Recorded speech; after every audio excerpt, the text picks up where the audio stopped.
que vem lá de Carandaí para falar conosco. Obrigado. Boa noite a todos. Inicialmente eu agradeço o convite da casa, da pessoa do Ney. Agradeço a vocês pela presença. Agradeço a espiritualidade amiga que me permitiu estar aqui e permitiu viver mais um dia. Isso tudo é motivo de sempre agradecer, dar graças, como dizia o apóstolo Paulo, né? Eu trouxe um tema que é bem complexo até, eu pelo menos considero, porque nós estamos falando do desconhecido. Eu acho que eu vou ficar daqui, me atrapalho? Porque aqui não atrapalho vocês. Eu acho que está tranquilo aqui. Tá tranquilo. Tá. Então eu trouxe o tema Deus, que é um dos princípios da doutrina espírita e que merece ser estudado com a profundidade que assim exige para todos nós, né, que estudamos a doutrina espírita, que procuramos conhecer ainda mais, né? E eu trouxe essa imagem de duas galáxias que se fundem. Eu nunca havia pensado que duas galáxias pudessem juntar uma com a outra, né? É NGC 2207 e IC 2163. Esse NGC é um termo em inglês que significa, é uma norma geral de catálogo, né? É uma catalogação que eles utilizam para as galáxias. Já é mais antigo, não utiliza mais, e o IC, que é o índice em inglês, Index Catalog, é um nome em inglês que também significa um índice, né, que é usado mais atualmente. Quando se descobre, então, uma galáxia nova, né, eles usam, então, esses termos, usa mais o outro, né, o IC, né? Olha, elas estão localizadas a 114 milhões de anos-luz da Terra. É só a gente observar a velocidade da luz, né? 300 mil quilômetros por segundo, não é isso? A luz viajando a 300 mil quilômetros por segundo, ela gasta 114 milhões de anos. Então, certamente chegou para a gente aqui só a imagem do telescópio Hubble, só a imagem, mas certamente nesses 114 milhões de anos, né, tudo já se modificou, né? Então, certamente é uma galáxia só. Então, eu trouxe a imagem do infinitamente grande, porque a gente pode trazer do infinitamente pequeno, que são os átomos, né, que nós consideramos o átomo apenas o núcleo, os prótons e os elétrons, não é isso? Mas o átomo tem muitas micropartículas que a gente talvez não dá muita atenção. A gente não dá muita atenção a elas. Os hadrons, os quarks, os pi, os meson-pis, e são outras, e muitas outras que já descobriram até agora, né, dessas micropartículas do átomo. A galáxia é como se fosse um átomo em tamanho gigante, né?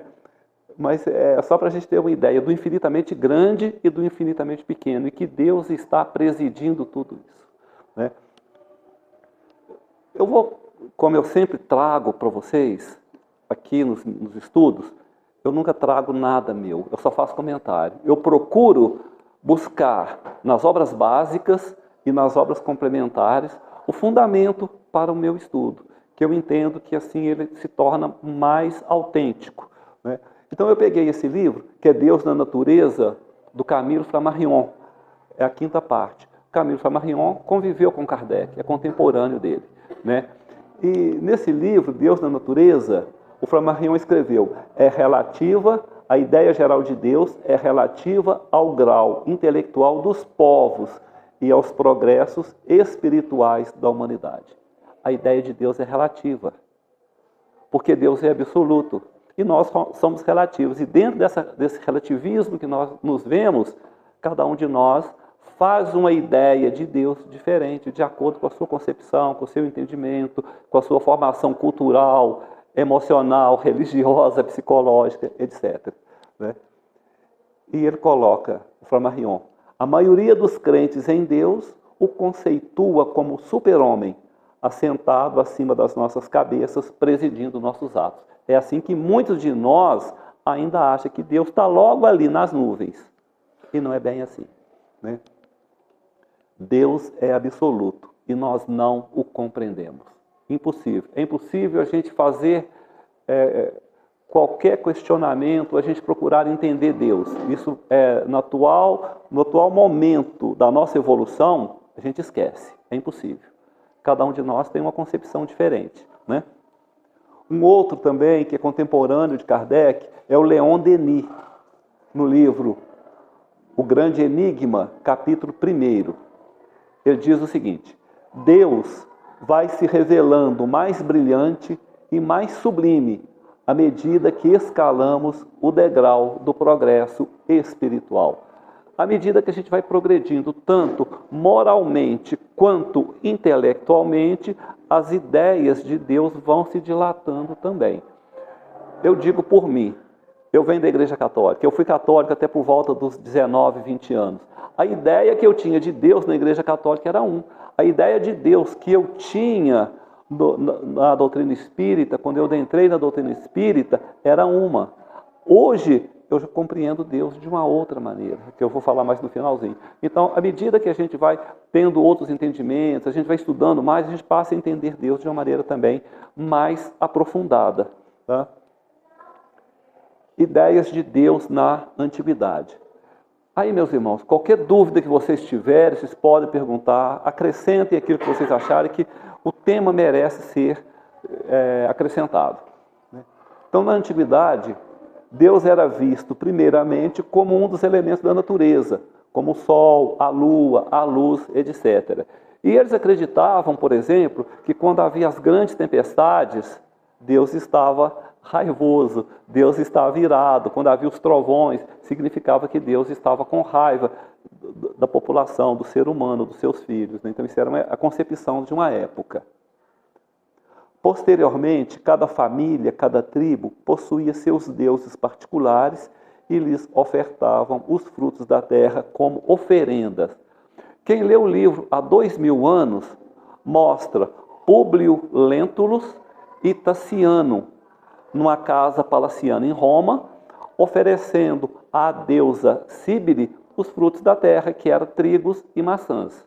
Trigos, uvas e maçãs. Está no livro há 2000 anos. Coisa da época. As oferendas foram seguidas por sacrifícios de animais e até seres humanos. Isso é triste, mas aconteceu. A Bíblia narra Abraão levando seu filho Isaque ao Monte Moriá para o holocausto. E é uma coisa assim, interessante, que é uma ideia assim, muito apequenada, né, de que Deus falava com Abraão e ele manda ele levar o filho para provar a fé dele. E ele deita o filho em uma pedra, né? O Monte Moriá é onde foi erguido o Templo de Salomão. Hoje está a Mesquita de Omar. Então, numa pedra, ele coloca o filho e quando ele prepara para desferir um golpe com um cutelo, é assim que eu já vi, quando ele prepara para desferir esse golpe, Deus fala com ele que não precisa mais, que ele provou a fé. Isso está na Gênesis, capítulo 22 do livro A Gênesis, de Moisés. Na Grécia, jovens e crianças eram levadas aos cumes de penhascos e lançadas longe ou queimadas vivas em piras fúnebres ou chicoteadas até a morte em oferenda aos deuses. Que coisa triste, né? Mas fazia com jovens e crianças, principalmente crianças que eram doentes, crianças que tinham alguma deformação física, né? Era assim que eles faziam, porque era a forma de eles eliminar aquelas pessoas, e porque elas eram consideradas à época peso para a sociedade, então eliminava, mas em oferenda aos deuses. Na Itália, 30 pessoas eram afogadas anualmente no rio Tibre, em holocausto e oferenda aos deuses da região. E que os deuses italianos, né, os deuses romanos, eram os mesmos deuses gregos, né, eram os mesmos, né, embora com nomes diferentes. Na Bretanha, uma estátua colossal de Vimy era construída e enchida de vítimas, homens, mulheres e crianças, sendo todos queimados vivos em oferenda aos deuses. Então, esses homens, mulheres e crianças também, homens velhos, mulheres velhas e crianças doentes ou com alguma deformidade física. Era assim que eles faziam, né? Na Zelândia, o holocausto era feito com 99 pessoas anualmente. Continuando. Então, isso é uma ideia que a gente trouxe da antiguidade, né? Agora eu vou falar um pouquinho sobre cada uma das religiões que a gente conhece, as principais principalmente, quais as ideias que essas religiões formaram e nos passaram a respeito de Deus. Vamos falar sobre o hinduísmo. O hinduísmo abrange várias expressões religiosas que se desenvolveram na Índia, no período de aproximadamente 3 a 4 mil anos. Então, várias expressões. E o hinduísmo, para mim, é uma das religiões mais complexas de ser entendida. É só mesmo quem está dentro do contexto é que entende. Ela é muito complicada, é muito difícil, né? Neste caldo religioso, encontramos manifestações tipicamente politeístas, que é a crença em vários deuses. Monolatristas é a crença em vários deuses, mas eles cultuam um Deus principal. Panteísta é como se tudo que existisse no universo fizesse parte de Deus. E animista, que é da alma. Animista vem de ânima, alma. Então havia essas manifestações. O hinduísmo, apresenta um sistema de adoração a diferentes entidades, denominados deuses. Os mais populares são Brahma, Shiva e Vishnu. Os dois últimos já encarnaram, respectivamente, como Rama e Krishna. Na crença deles, só o deus Brahma que ainda não reencarnou. E do deus Brahma, a gente tem o brahmanismo, que é uma religião muito complexa também, né? O brahmanismo, só para vocês terem uma ideia, a gente pode seguir a Bíblia, pode seguir a Torá hebraica, aliás, pode seguir toda a Bíblia, pode seguir só a Torá hebraica, pode seguir só o Novo Testamento, pode seguir o Alcorão, pode seguir o Zen de Avesta, pode seguir o Mahabharata, para eles não tem problema nenhum. Então, o brahmanismo tem essa mistura toda, né? A gente vai falar mais sobre a deusa Shiva, né? Tem gente até que tem em casa, né? Porque ela é bonita, né? Jovem, bonita, e tem vários braços, né? E os dois últimos, o Krishna, por exemplo. O Krishna tem uma semelhança muito grande com Jesus. Não sei se alguém já leu alguma coisa a respeito. Jesus nasceu de uma virgem, não é isso que se fala? Krishna nasceu de uma virgem. Jesus nasceu na manjedoura, Krishna nasceu na manjedoura. 3 reis mostraram o caminho para onde Cristo estava. 3 reis mostraram o caminho para onde Krishna estava. Então, há uma semelhança muito grande de Krishna com Cristo. Tanto é que muitas pessoas falam que Krishna e Cristo são a mesma personalidade. Não é. Cristo só teve uma única encarnação no planeta Terra. Ele não reencarnou. Tá? E o Krishna, na verdade, é um enviado por Cristo. Tá? No hinduísmo, existe também um grande número de divindades menores, uma variedade de animais, árvores e rios sagrados, animados por espíritos. Então, no hinduísmo, a gente vê isso, por exemplo, animais. A vaca é um animal sagrado lá na Índia. Tem outros animais, eu estou falando da vaca principalmente, porque não é que eles cultuam a vaca, que ninguém pode tocar nela, mas é porque tudo da vaca eles aproveitam. Eles aproveitam os ossos, eles aproveitam o casco, eles aproveitam o chifre, eles aproveitam o sangue, eles aproveitam até as fezes da vaca, eles utilizam para fazer um tipo de telha que cobre a casa dos párias. Então é sagrado por isso, né? A árvore bode, por exemplo, que dá origem ao budismo. O sândalo, por exemplo, que é uma árvore perfumada. Rio sagrado, o rio Ganges, por exemplo, é um rio sagrado para eles lá, né? E para eles, para os hindus, são animados por espíritos, né? Tranquilo, gente? Budismo é outra religião difícil também de ser entendida, mas ela tem muito a ver com a doutrina espírita.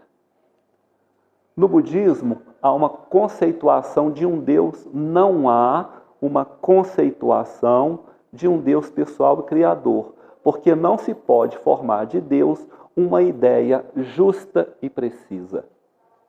É a mesma coisa que a doutrina espírita nos mostra. Igual, não muda. Os budistas não concebem que o poder absoluto seja personalizado. porque o conceito de pessoas significa para eles a individualidade, o apego a si mesmo. Kardec, quando trouxe a doutrina espírita, ou melhor dizendo, não Kardec, os espíritos não despersonalizaram Deus? Então Deus não é tido para nós e visto como pessoa. Para os budistas, a mesma coisa.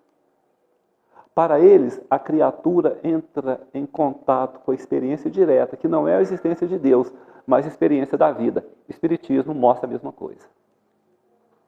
O caminho enfatizado pelo budismo relaciona-se com o exercício prático da libertação da dor, que passa pela interiorização e desapego. Eu já falei sobre dor aqui, a última vez que eu estive, né, falando que a dor ela tem uma função pedagógica na nossa vida. E que é necessário. Ninguém evolui sem dor. Mas o Buda também dizia que na natureza tudo sofre. E quando a gente vê, por exemplo, um animalzinho ferido, aquele ferimento do animal vai servir para ele lá no futuro. Mesmo para ele se preparar para uma experiência. Né? Ele já passou por aquilo. Lá na frente ele vai recordar do que aconteceu com ele, ele vai se tornar mais cuidadoso, mesmo como animal. Né? Tranquilo até aí? Eu só estou dando assim, uma visão rápida, porque se a gente for falar, a gente fica aqui a noite toda, né, falando sobre cada uma. Né? Ideias de Deus no islamismo. O islamismo é os árabes, né? A gente sabe os árabes é que seguem o islamismo, o Islã. Islã significa total submissão a Deus. O nome Deus é impronunciável no islamismo, então eles não falam Deus. Deram-lhe 99 codinomes a fim de compreendê-lo por meio de simbolismo, o grande arquiteto do universo. É uma forma de chamar Deus, a grande sabedoria, né? O amor universal, o todo bem, todo bondade, todo perfeição, todo justiça. Então são esses 99 codinomes que tem. Né? Porque eles não falam Deus. A Joana de Ângeles, em uma obra dela, ela também fala que os espíritos do nível de Joana para cima também não chama Deus de Deus, chama ele por codinomes. O amor universal, o eterno bem, né? É assim que ela traz para a gente. Deus é o criador de tudo e exerce uma soberania absoluta inacessível à compreensão humana. Isso para os nossos irmãos islâmicos. A gente quando vê, por exemplo, aquelas pessoas que colocam bomba no corpo, que entram em determinado lugar e que matam pessoas, isso aí, gente, são os fundamentalistas. A gente tem que separar, porque eles levam muito a sério o islamismo. Eles levam muito a sério o que está ali no Alcorão. Então tem os fundamentalistas que são perigosos, né? Eles fogem da regra. Né? A gente tem que tomar um certo cuidado com eles. Né? Tranquilo? Ideias de Deus no judaísmo.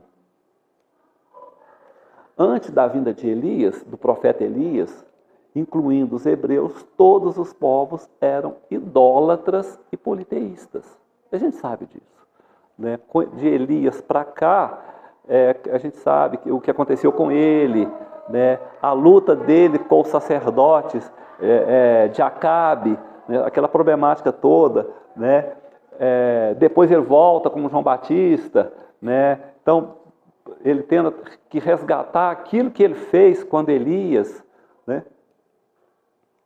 E é a eles, a quem? Ao povo judeu, que Deus transmite a sua lei por intermédio de Moisés. Toda a vida política, econômica e social fundamenta-se na revelação dos 10 mandamentos, transmitido por Deus, que é conhecido por Yahvé, a Moisés. Então toda a vida social, econômica, religiosa, jurídica, está tudo embasada no Antigo Testamento. Inclusive, eles seguem hoje os livros Número, Levíticos e Deuteronômio. Eles seguem. Tem muita coisa que está no Levítico e no Deuteronômio que eles ainda seguem nos dias atuais à risca. Eles seguem à risca. Né? Então as leis não mudaram nesse sentido para eles. Né? Houveram sim alguns avanços com o passar do tempo, mas eles seguem a lei de Moisés, sim, à risca. Né? O livro Levítico é quando eles vinham do Egito para Canaã. né? Eles tiveram que aplicar essa lei e que foi necessária naquela época. Hoje não, né? E o Deuteronômio é para quando eles fixaram em Canaã. Só que ele segue todas, tanto os livros Números e Levíticos e Deuteronômio, todos eles. Né? Para Moisés, Deus elegeu o povo judeu como seus filhos prediletos. Mas todos não são seus filhos? Qual que é a diferença? Né? Todos somos filhos dele, do mesmo pai, então não tem diferença. Deus não podia ser representado por nenhuma imagem, símbolo, nada da criação. Então os judeus, eles não fazem de Deus nenhuma imagem. Ainda nos dias de hoje, não tem. Né? Tranquilo? As ideias de Deus segundo Moisés. Tinha forma humana, a gente copia isso hoje. Vingativo, terrível, que castiga, implacável, cruel. A ideia que foi necessária naquele tempo. Porque ele estava mexendo com um grupo de pastores, pessoas, muitas delas analfabetas, arrogantes, autoritárias, brigavam por qualquer coisa. Então ele tinha que fazer de Deus uma imagem mesmo de um Deus que fosse vingativo, terrível, que castigava, implacável, cruel, para que não houvesse nenhum problema, desde a saída do Egito até Canaã, que é Israel hoje. Né? Então, para Moisés, Deus era para ser temido e não amado. Que a doutrina espírita, aliás, Jesus vem mudar para a gente, a doutrina espírita acompanha, né? Deus segundo os antigos filósofos, Sócrates, Deus é a razão perfeita. Para Platão, Deus é a ideia do bem. E para Aristóteles, Deus é a perfeição absoluta. Porque são os principais, né, filósofos da antiguidade, filósofos gregos, né? E basicamente todos eles dizem a mesma coisa. Né? O principal deles é Sócrates, o Platão e Aristóteles vieram depois, mas o Platão foi discípulo de Sócrates. Deus segundo Jesus, Pai. Pai. Mas é interessante que ele chama Deus de Pai em três condições diferentes, em três situações diferentes. Primeira, meu Pai. No Novo Testamento, a gente vê tanto Mateus, todos esses, Mateus, Marcos e Lucas, João, né? A gente vê escrito, meu Pai é maior do que eu, meu Pai trabalha até agora. No momento final da crucificação, Pai, eles não sabem o que fazem. Então são vários momentos que ele chama Deus de meu Pai. Por que meu Pai? Por que isso? Porque a interação dele, Jesus, com Deus é diferente da interação nossa. Ele interagia com Deus de uma maneira diferente, por isso meu Pai. Mas ele, claro, Jesus, o Espírito Cristo, sabe que Deus é Pai de todos nós. Né? Outro momento, meu Pai e vosso Pai. Lembra quando Maria de Magdala, mais duas mulheres, que era a mãe de Jesus, e a Maria de Jerusalém, a mãe de Marcos, elas vão ao sepulcro no domingo de manhã para visitar o corpo de Jesus. E quando ela chega, a pedra já havia sido rolada, que era uma pedra redonda, no formato dessas pedras de moinho, né? Havia sido rolada e Jesus não estava ali. E quando ela reconhece Jesus e aproxima para dar um abraço em Jesus, ele fala assim, não me toques, porque eu ainda não fui a meu Pai e vosso Pai, meu Deus e vosso Deus. Mas por que meu Pai e vosso Pai? Por que está fazendo essa diferença ali? Justamente porque a interação dele com Deus também é diferente. Então, por isso, meu Pai e o vosso Pai. Ele está falando, o meu Pai é o vosso Pai, o meu Pai é o seu Pai. Mas eu relaciono com Deus, com meu Pai de uma forma, você relaciona com o mesmo Pai de outra forma. Né? E a outra situação é na prece, na oração do Pai Nosso, quando ele fala Pai Nosso. Aí ele já nivela todo mundo no mesmo nível. Pai Nosso. O Pai dele, de Jesus, é o mesmo Pai meu, é o Pai da criatura mais simples que ainda existe no universo. Né? Para Jesus, Deus é para ser amado e não temido. Tranquilo? Definição do apóstolo João. Isso está na primeira epístola de João, capítulo 4, versículo 8. Desculpa. Deus é amor. Porque a gente não define o amor como a gente também não define Deus. Deus é amor. São duas coisas assim que estão em um nível muito alto de entendimento para a gente. Porque a gente não sabe o que é amor, a gente ama. Mas a gente não sabe o que é o amor, a gente não define, cada um define da sua forma, da mesma forma Deus, cada um de nós tem um entendimento diferente de Deus. Né? Cristianismo. Cristianismo e Jesus são duas coisas diferentes, né? O cristianismo tem diversas visões sobre Deus. A Igreja Romana, e que eu não entendo isso até hoje, fusão do Pai, do Filho e do Espírito Santo em uma só pessoa. Eu não entendo, sinceramente. Pai é o Criador, tudo bem, Deus é Pai. Mas Deus é Filho, Ele é Pai e Filho ao mesmo tempo. Não foi criado, foi gerado na substância do Deus Pai. Eu peguei isso, gente, da Igreja Católica, de uma bula da Igreja Católica. Ele não foi criado, foi gerado na substância do Pai. Mas uma coisa que é gerado não é criado? Né? Ele não foi criado, foi gerado. Mas se foi gerado, ele foi criado também. Né? Ele se encarnou na personificação de Jesus de Nazaré, assumindo uma natureza humana, mas é a personificação da divindade. Confuso, não é? Não é? Complexo. E depois ainda tem o Espírito Santo, né? Que não foi criado, foi gerado pelo Pai. A mesma coisa. Ele não foi criado, foi gerado. Se foi gerado, foi criado. Né? Este ser divino representa o amor íntimo de Deus sobre os homens. Se for uma forma alegórica, tudo bem. Mas a gente ter como realidade é mais complexo um pouquinho, né? Igrejas evangélicas e protestantes. As suas mais de 5.000 denominações afirmam que Deus é Jesus e que Jesus é Deus. Embasamento. Só o Senhor é Deus. Está no primeiro livro de Reis, capítulo 18, versículo 39. Também não há justificativa plausível para a gente no atual estágio da nossa evolução. Né? Visão espírita do Criador, que é o que nos interessa mais. Definir Deus é limitar os contornos. Por quê? Toda definição que a gente faz de Deus, a gente está limitando Deus, a gente está engessando Deus. Né? Deus é muito mais do que todo pensamento nosso, toda concepção, todo entendimento. Né? Então, definir Deus é limitar os contornos. Para a doutrina espírita, definir Deus é inviável, porque Ele é infinito, absoluto. O que é uma coisa infinita? Que não teve princípio. Então Deus não teve princípio. Nós somos infinitos? Não, nós somos imortais, nós tivemos princípio. Nós somos criados por Ele. Quando? Não sabemos. Em que condições? Também não sabemos. Né? Então isso é impossível para a gente no momento. Né? Então Deus é absoluto e nós somos relativos. Então por aí basta, né? A dificuldade de entendimento. Né? Falar um pouquinho sobre Deus, segundo a doutrina espírita. Livro dos Espíritos, questão número 1. Vem a pergunta, que é Deus? Tem algum professor de português aí? Tem? Pode falar.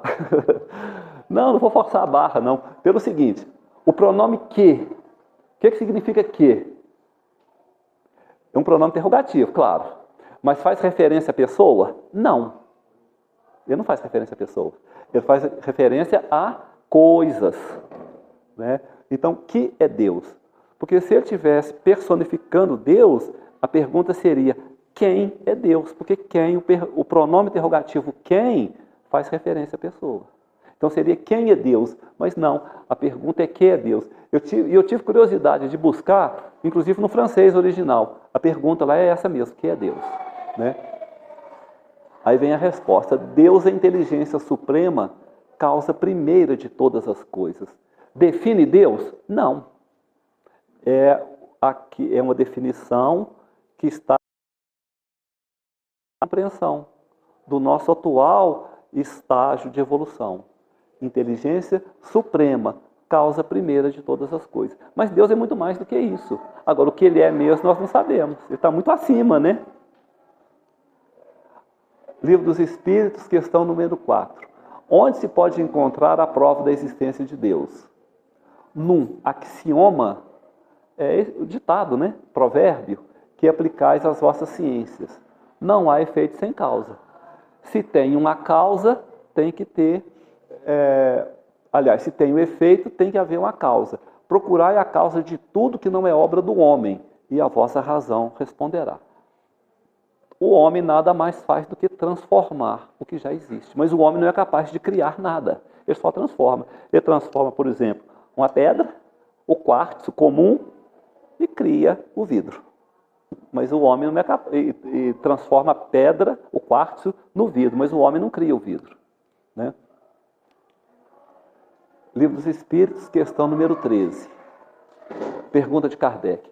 Quando dizemos que Deus é eterno, infinito, eterno não teve princípio, né? Infinito não tem fim, é imutável, não sofre nenhuma mutação, é imaterial, porque a característica de Deus não se refere com a matéria. Único, porque não pode ter outro Deus, se tiver outro, um é superior ao outro, né? Onipotente, soberanamente justo e bom. Aí pode ser onisciente, a gente pode colocar outros termos, né? Soberanamente justo e bom. Temos a ideia completa de seus atributos? Quando a gente fala isso, a gente tem uma ideia completa? Resposta dos Espíritos. Do vosso ponto de vista, sim, porque credes abranger tudo. Então, do nosso ponto de vista, a gente entende que está correto, que é isso mesmo. Mas Deus é muito mais, né? Sabei, porém, que há coisas que estão acima da inteligência do homem mais inteligente, as quais a vossa linguagem, restrita a vossas ideias e sensações, não tem meio de exprimir. Então, responde para a gente o que está sublimado. A vossa linguagem restrita às vossas ideias e sensações. A linguagem nossa está relacionada com isso mesmo, com ideias e sensações. A gente não consegue exprimir. Lembra que o André Luiz fala para a gente no livro Nosso Lar, do que ele viu lá na colônia Nosso Lar e que ele gostaria de trazer para a gente, mas que não existe palavras, ele não tem meio de exprimir para a gente o que acontece lá? Né? A mesma coisa, como que a gente vai fazer uma ideia de Deus se o nosso pensamento, a nossa linguagem, as nossas sensações são bem aqui no terra-terra mesmo? É difícil, né? A razão com efeito vos diz que Deus deve possuir em grau supremo essas perfeições, essas e outras, né, que nós ainda não detectamos. Porquanto, se uma lhe faltasse ou não fosse infinita, já ele não seria superior a tudo, não seria, por conseguintemente, Deus, né? Então ele tem que possuir essas perfeições, mas em grau superlativo, né? Alguma dessas perfeições, se não tiver em grau superlativo, em grau superior, ele não é Deus, né? Porque um outro ser pode ter qualquer uma dessas qualidades em um grau superior a dele. Então o outro seria superior a ele, o outro seria, consequentemente, Deus. Eu estou acelerando um pouquinho, porque eu estou querendo ver se eu falo um pouquinho sobre o ponto de vista da ciência. O que a ciência fala para a gente sobre Deus? Né? Alguns cientistas, né? Porque a gente está muito na questão religiosa, mas também abordar essa questão, né, da ciência. No livro A Gênese, no capítulo 18, no item 3, já é colocação de Kardec. Sem dúvida, suas leis, as leis de Deus, são eternas e imutáveis, porque a sua própria vontade é eterna e constante, e porque seu pensamento anima sem interrupção todas as coisas. Então ele coloca, as leis são eternas e imutáveis, porque Deus está ali controlando essas leis a cada segundo, a cada 10º segundo. Ele está atuando o tempo todo, porque se ele não atuar, o universo vira um caos. Imagina se o pensamento de Deus, a ação de Deus, ela ficar 1 segundo apenas sem agir. Só 1 segundo. O universo vai virar uma bagunça, né? Então não é por aí, né? Então ele fala que a vontade dele é eterna e constante. E o seu pensamento anima sem interrupção todas as coisas. O pensamento de Deus anima tudo. Então anima desde aquele ser, o micro-organismo, o unicelular, a ameba, por exemplo, a planta, né? Mas também as galáxias. É por isso que a gente vê que há uma harmonia em tudo. A Terra, ela gira com a mesma velocidade desde que ela existe. Nada mudou e tem que ser assim. Por quê? Deus está coordenando tudo. Porque se não houvesse o pensamento de Deus agindo, né, haveria um astro, por exemplo, ele ia sair de órbita, uma galáxia ia chocar com a outra, e a gente vê que isso não acontece. Tudo está em perfeita ordem, em perfeita harmonia, em perfeição absoluta, né? Esse pensamento que em tudo penetra é a força inteligente e permanente que mantém a harmonia em tudo. Cessasse ele, o pensamento de Deus, um só instante de atuar e o universo seria como um relógio sem pêndulo regulador.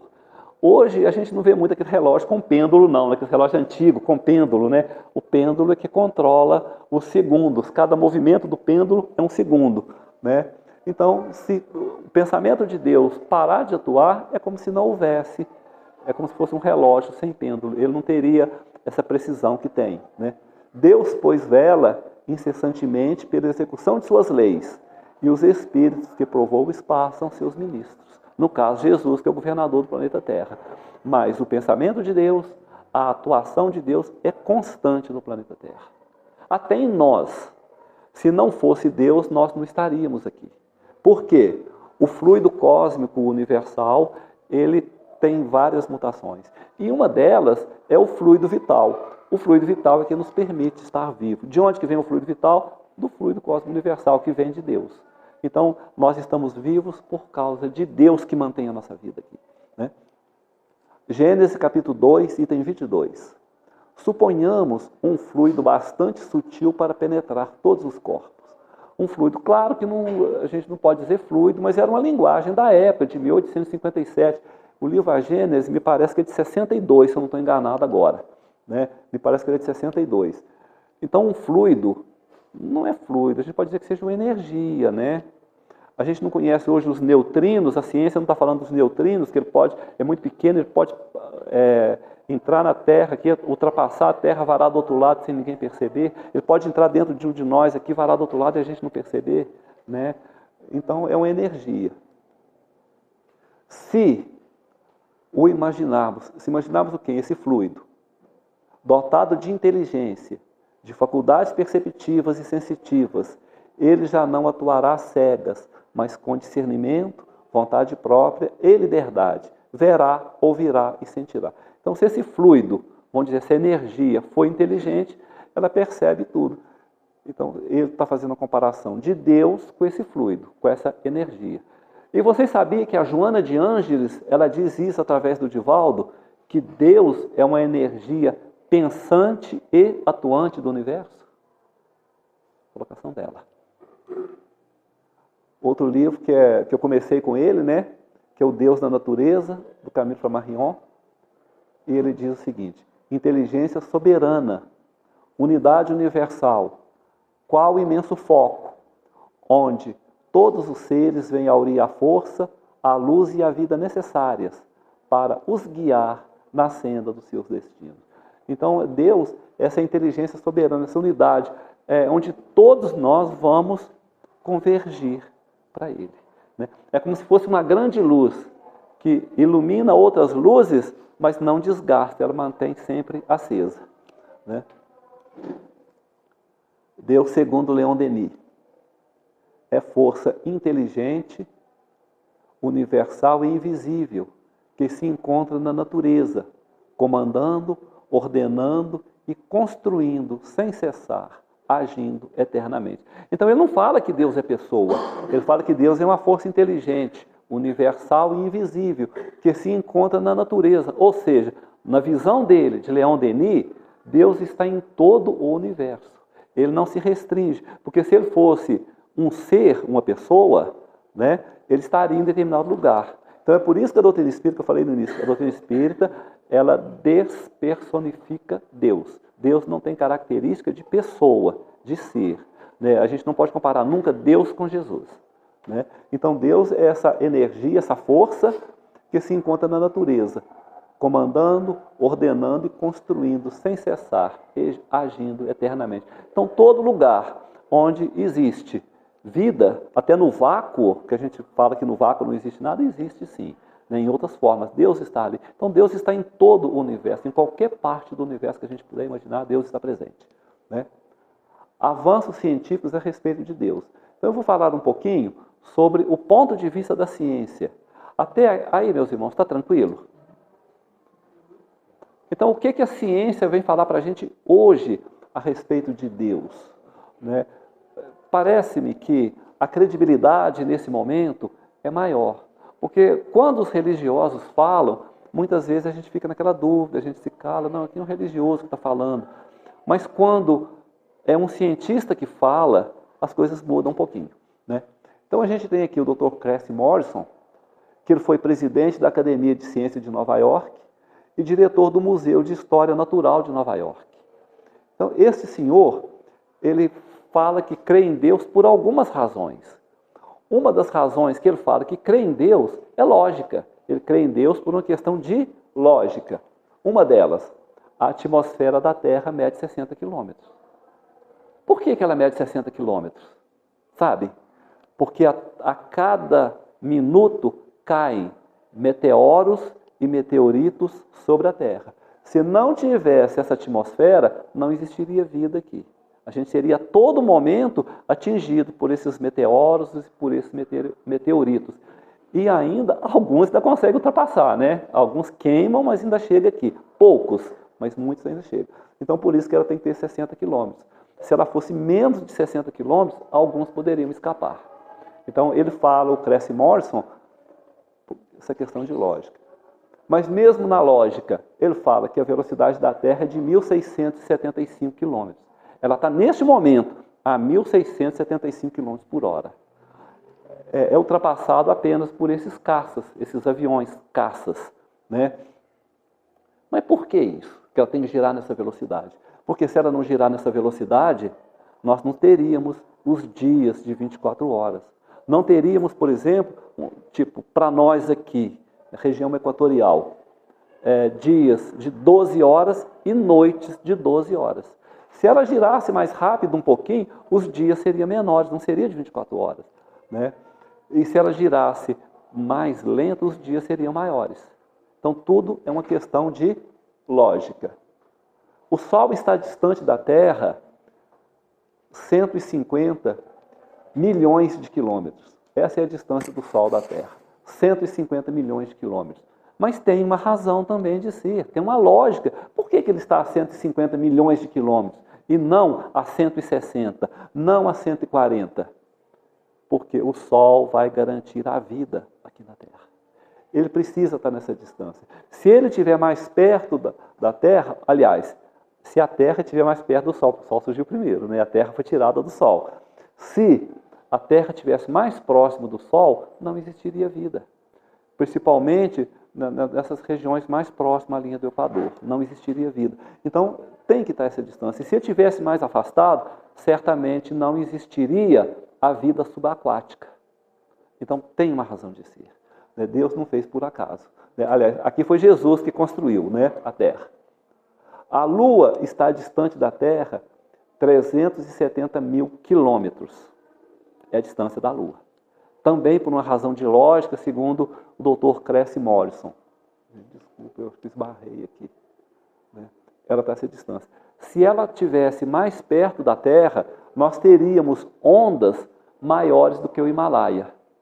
E se ela estivesse mais longe, ela não iria interferir nos fenômenos de reprodução. Você sabia que a função da Lua, quem disse isso para a gente é o Emmanuel, no livro A Caminho da Luz, que a Lua, ela controla a reprodução sexuada. Sabia disso?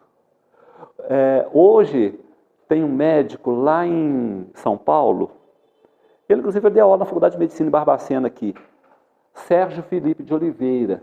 Se algum de vocês quiser entrar no Google depois, ele está estudando a glândula pineal. E ele está falando sobre a função da glândula pineal na nossa vida. Quando a gente entra na puberdade, aí é que ela funciona mesmo, né? E ela vai criando círculos concêntricos, tipo uma cebola. E à medida que a gente vai envelhecendo, esses círculos vão aumentando, né?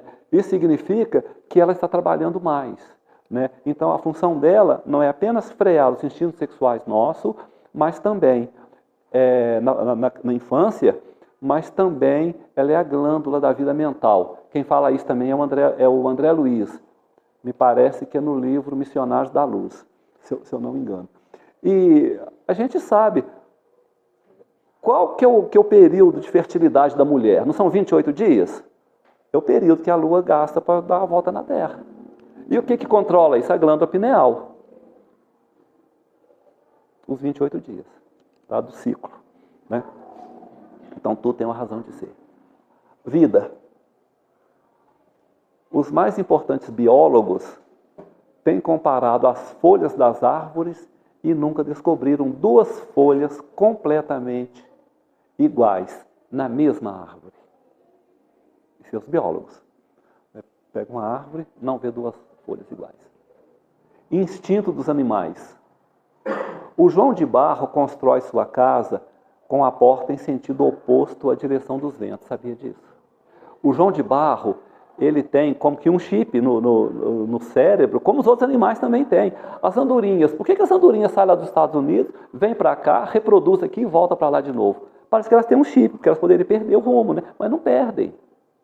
Né? Então o João de Barro faz isso, ele sobe numa árvore alta, ele percebe alguma vibração que eu não sei o que, ele deve ter tipo um chip, algo que ele capta, e ele constrói a casa sempre com a porta em direção oposta à direção dos ventos. Por quê? Senão a sua prole estaria comprometida.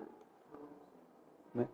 Olha, as enguias do mundo todo vão reproduzir-se nas águas abissais do Triângulo das Bermudas e morrem. Elas reproduzem e morrem, sendo que as suas descendentes voltam para o território de origem de seus pais. Então, as que são africanas, a gente não vê em águas europeias. As que são europeias, a gente não vê em águas africanas. Por quê? Por que elas fazem isso? Qual a explicação que a gente tem? Né? O salmão, quando chega a época da desova, abandona todas as águas dos rios em que estão e, nadando contra a correnteza, vão desovar nos lugares em que nasceram. Por que isso? Eles abandonam e vão desovar nos lugares onde nasceram. Ali eles morrem e os filhotes voltam para os lugares onde os pais estavam. Qual a lógica? Se não tiver Deus. Isso, gente, é o ponto de vista da ciência. Outro ponto de vista da ciência. Os filhotes da vespa alimentam-se de carne viva. Por isso ela procura um gafanhoto, pica-o, deixando imóvel, sem matar. Depois ela o carrega até um buraco no solo, ou leva-o até a câmara construída, desova na parte secundária do seu abdômen, fecha a câmara e morre. A vespa faz isso, mas os descendentes dela também. O Ney mora em sítio, certamente você já viu os marimbondos, né? Os marimbondos são a mesma vespa, né? A gente muda de nome, mas é a mesma coisa. Observe esses marimbondos que fazem aquelas casas compridinhas assim nas paredes. A quantidade de animais mortos ali, geralmente aranha. A gente vê muita aranha.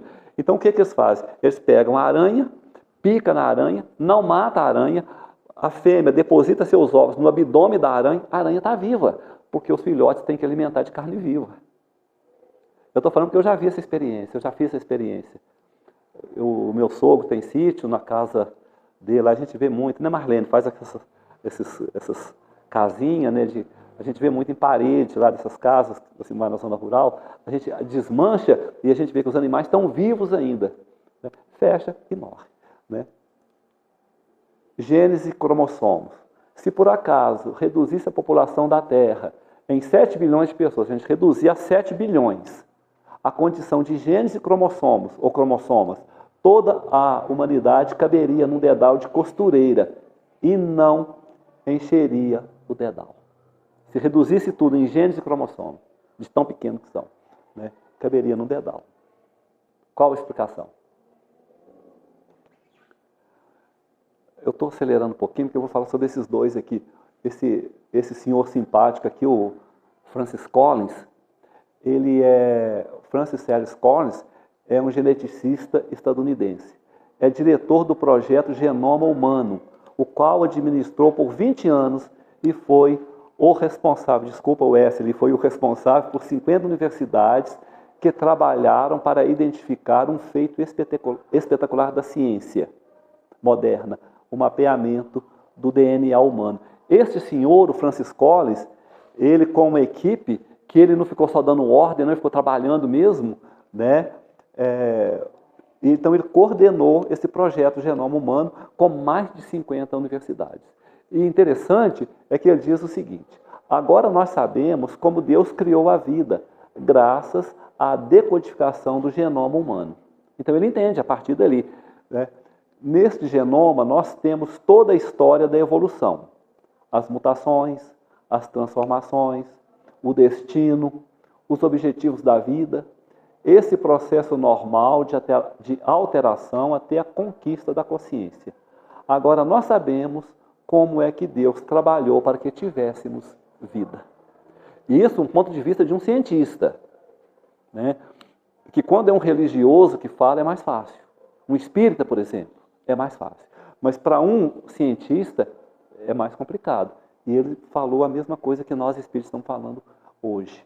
Nós sabemos como Deus criou a vida graças à decodificação do genoma humano. Eu sei, gente, que não dá para a gente falar certas coisas por causa do tempo, né?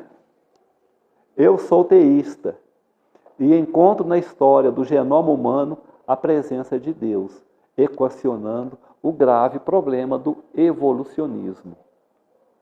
Fala aí sobre a evolução e sobre o genoma, a história do genoma humano e a presença de Deus equacionando o grave problema da evolução, do evolucionismo. Aí ele fala, Deus é o autor do psiquismo, é o autor da essência que vai aparecer nas primeiras moléculas, que vão desdobrando, tornando-se mais complexa, na razão do tempo e dos fatores mesológicos e filogenéticos da hereditariedade, até atingir o homo virtualis que somos. Ele está falando nessa última frase a mesma coisa, parece que ele leu o livro Evolução em Dois Mundos, do André Luiz, e fez o resumo. É o que o André Luiz fala com a gente. Desde o surgimento dos vírus, das bactérias, até o ser humano. Ele resume tudo aqui, né, o Dr. Francis Collins. Mas tem um outro também. Esse aqui tem duas polêmicas, mas ele fala uma coisa interessante. É o Dean Hammer. O Dr. Dean Hammer é um geneticista que, desde 2005, ocupa o cargo de diretor da Unidade de Estrutura e Regulação Genética do Instituto Nacional do Câncer americano. É um pesquisador, claro, e a palavra dele tem peso. Está envolvida em duas grandes controvérsias científicas. Junto com Simon Levy, deve ser Levy essa palavra, parece que é um nome francês, né? Simon Levy, em 1993, postulou a existência de um gene que predispõe à homossexualidade. Eu não quero entrar em detalhe nessa questão, mas um gene que predispõe à homossexualidade é algo difícil da gente aceitar hoje, porque quem é homossexual deveria ser filho de um homossexual também. A gente vê que isso, não é isso que acontece, né? Então a gente descarta essa colocação dele, né?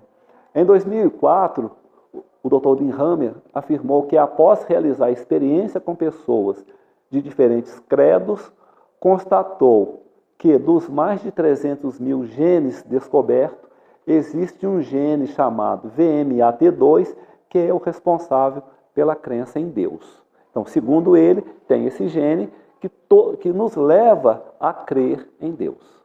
Esse é o ponto de vista dele. Claro, a gente respeita, mas a gente não sabe, né? Eu, pelo menos, eu sou totalmente leigo, eu não conheço nada de genética, né? Mas para ele tem esse gene, né? Que esses genes geralmente estão ou 5 letras ou 4 letras em números, né? E afirmou ainda que todos nós possuímos esse gene, estando em uns em forma ativa e outros em forma dormitante. Está adormecido, mas que nos leva a acreditar em Deus. Isso é o ponto de vista dele, né? E Deus, segundo a doutrina espírita, inteligência suprema, causa primária de todas as coisas. É o que eu falei antes. Deus é inteligência suprema, causa primária, causa primeira de todas as coisas, né? Por falta de uma outra definição. Como a gente não tem outra, a gente acredita que Deus é a inteligência suprema do universo. É a causa primeira de tudo. Mas ele não é só isso, ele é mais, né? Não há efeito sem causa, livro dos Espíritos. O homem possui um sentimento instintivo da existência de Deus. Todos nós temos. Todos nós temos. Até aquele que fala que não acredita em Deus, ele acredita sim. Ele tem uma crença de que um ser superior existe. Eu já tive a oportunidade de conversar com pessoa que diz que é ateu. E alguns deles falam assim, eu acredito que Deus existe. Eu não acredito em mais nada, mas que Deus existe, eu acredito, né? Então eu já ouvi pessoas falando, não, eu sou ateu e tal, eu não acredito em mais nada, para a gente morre. E Deus? Não, Deus existe. Então aí justifica. Chama-no de Deus. Para nós Jeová, Alá, Brahma, Forri, grande espírito, grande arquiteto do universo, não importa. Está no livro Obras Póstumas. Do mais pequenino inseto às leis que regem o mundo, tudo atesta uma ideia diretora, uma soberana inteligência. Então a gente vê inteligência em tudo. E eu vou deixar aqui, por último, a palavra de Emmanuel. Está no livro Fonte Viva, no item 164. O título é Diante de Deus. Para Jesus, a existência de Deus não oferece motivo para contendas e altercações. Não indaga em torno da natureza do Eterno. Chama-lhe simplesmente nosso Pai. Nem pesquisa indébita, nem inquirição precipitada, nem exigência descabida, nem definição desrespeitosa. Não pergunte se Deus é um foco gerador de mundos ou se é uma força irradiando vidas. Não possuímos ainda a inteligência suscetível de refletir-lhe a grandeza, mas trazemos o coração capaz de sentir-lhe o amor.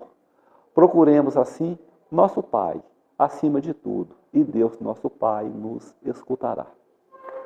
Então, meus irmãos, meu tempo acabou, peço desculpa pelos minutos. Alguma dúvida?